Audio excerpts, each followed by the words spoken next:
Hello Colonet Africa online student. Welcome to our first lesson on the topic of salts.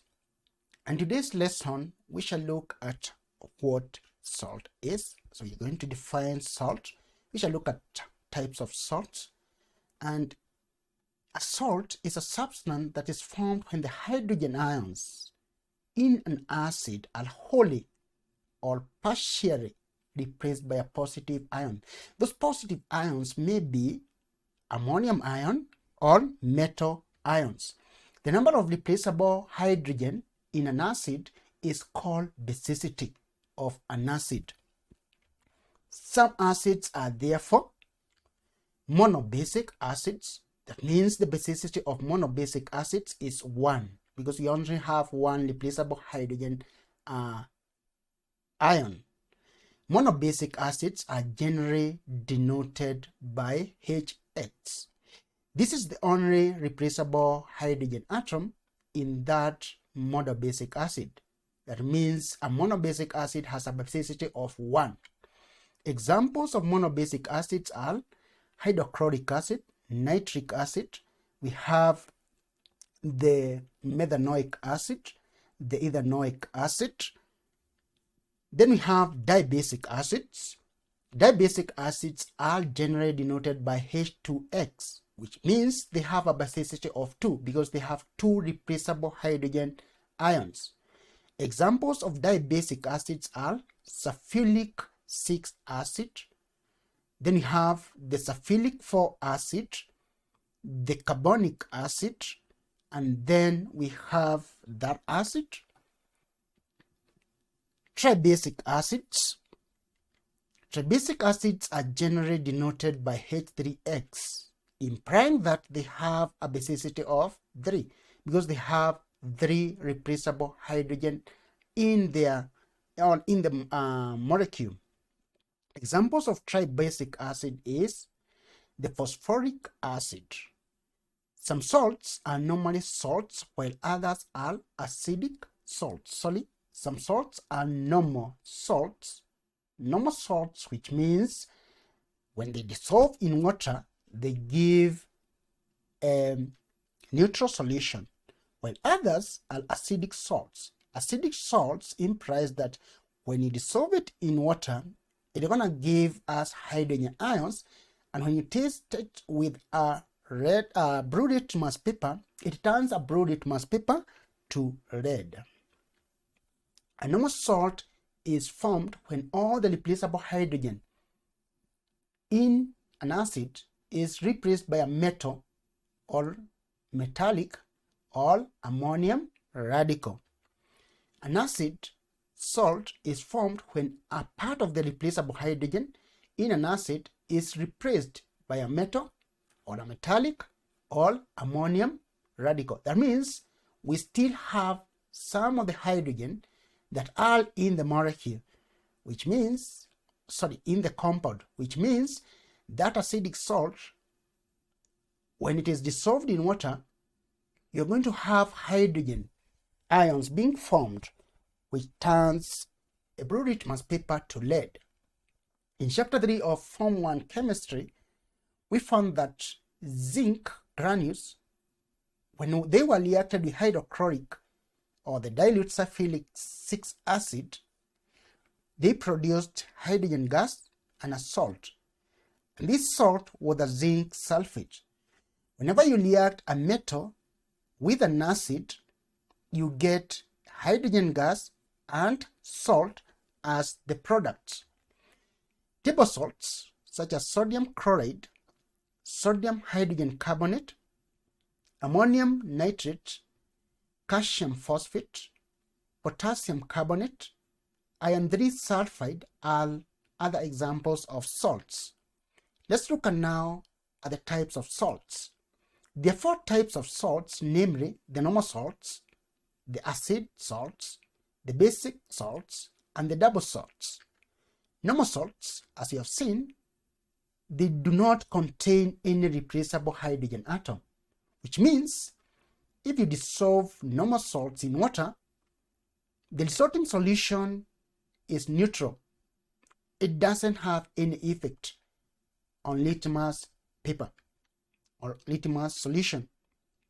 Examples of normal salts are sodium chloride, the table salt that you use in your food or for flavoring your food or adding some taste in your food, potassium sulfate, sodium carbonate, and calcium nitrate.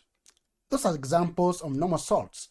If you dissolve these salts in water, you're going to find that the resulting solution has no effect on litmus solution or litmus papers. These salts are neutral in aqueous state. Let's look at the acid salts. Acid salts are salts that contain replaceable hydrogen ions. And examples of acid salts are sodium hydrogen carbonate. You can see in the formula we have a hydrogen. And that's why you're saying sodium hydrogen carbonate. That means the hydrogens are still within the compound, so they have not been replaced totally.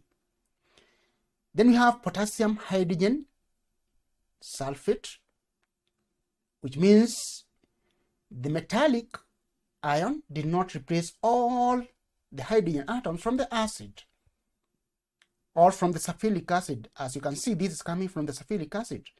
But in the sulfuric acid or sulfuric 6 acid, we only replaced one hydrogen ion, and then we have a remaining hydrogen ion, which means this, when it dissolves in water, it will give us hydrogen ions that will turn a blue litmus paper to lead.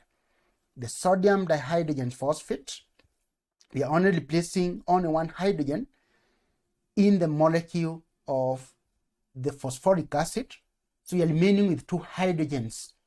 We can still replace another hydrogen here to get the disodium hydrogen phosphate,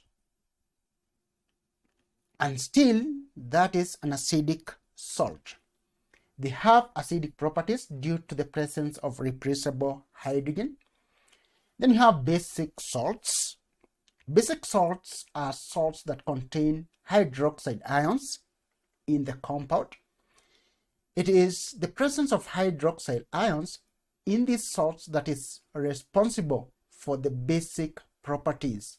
In other words, you're going to find that these salts, when they dissolve in water, they have the hydroxide ions, and this hydroxide ion normally turns the lead litmus paper to blue, or red litmus solution to blue. And that's why we call them basic salts. Examples of basic salts are magnesium chloride, and you can see in their chemical formula we have an OH. This OH ion, or the OH radical, is the one that is responsible for the basicity of these salts. We have the basic red 2 carbonate, we have the basic zinc chloride, and the basic copper 2 carbonate. All of them have an OH group in their compound. Then you have the double salts. Double salts are salts in which there are 2 different anions or cations in the compound. And examples are hydrated potassium aluminum sulfate. This is the chemical formula for that compound. It's hydrated, it has 12 molecules of water. And you can see we have potassium and aluminum ions. So it has 2 different anions or cations. In this case, we have 2 different cations, the potassium ion and the aluminum ion. Then we have hydrated ammonium ion 2 sulfate. In this case, we still have 2 cations, the ammonium and the ion 2 ions. It has 6 molecules of water. And then another example of a double salt is trona. Look at the trona, you have sodium carbonate and sodium hydrogen carbonate. So we have 2 anions, the carbonate ion and the hydrogen carbonate ion. It's still hydrated, it has 2 molecules of water in its structure. And that brings us to the end of our first topic, our first lesson in the topic of salts. As usual, you have an assignment to tackle. You have 7 questions to look into. Make sure that you answer the questions. The answers will be provided in the Word document accompanying this video. All the best. Let's meet in our second lesson next time. Have a good one.